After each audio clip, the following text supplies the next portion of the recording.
দিল্লি থেকে ফিরেই মাননীয় মুখ্যমন্ত্রী বিশেষ বক্তব্য দিলেন রাজ্যবাসীর উদ্দেশ্যে। দিল্লি থেকে এসে মাননীয় মুখ্যমন্ত্রী কি বললেন দেখুন সরাসরি।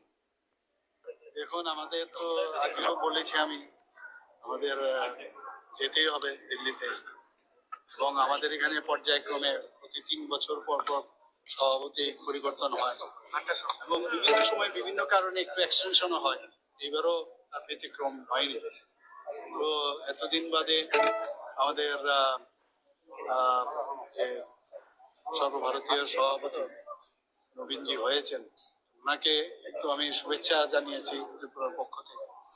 পাশাপাশি ওনাকে বলেছি ত্রিপুরাতে আসার জন্য। উনি বলেছেন যে নর্থ ইস্টার্ন জোনে পার্টির কাজে উনি বহুতবার এসেছেন এবং ত্রিপুরাতেও উনি এসে গেছেন। আমি বললাম যে সেটা ছিল যে দায়িত্বে আপনি ছিলেন, এখন তো আপনি সর্বভারতীয় আমাদের ন্যাশনাল প্রেসিডেন্ট। সেই জায়গায় এখন আমার মনে হয় ত্রিপুরার পক্ষ থেকে আছে সিএম, আমি আপনাকে ইনভাইট করছি। উনি নিশ্চয়ই আসবো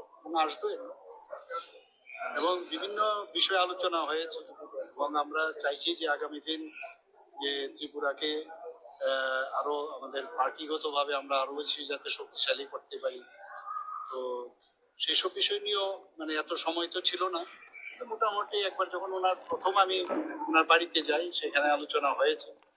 তো কিছু মার্গদর্শন উনি দিয়েছেন। আপনারা দেখেছেন মাননীয় প্রধানমন্ত্রী যে কালকে ওনাকে নিয়ে কি বলেছেন আপনারা সবাই জানেন, যে আমাদের কাছে এখন সর্বভারতীয় সভাপতি, ওনার গাইডলাইন্সে পার্টিও চলবে এবং আমাদের পার্টির হয়ে যেভাবে আমাদের সরকার চলছে দুটোর মধ্যে তাল মিলিয়ে কিভাবে এই রাষ্ট্র নির্মাণ করা যায় এবং কার্যকর্তা নির্মাণ করা যায় সেই দিকে আমাদের মেইন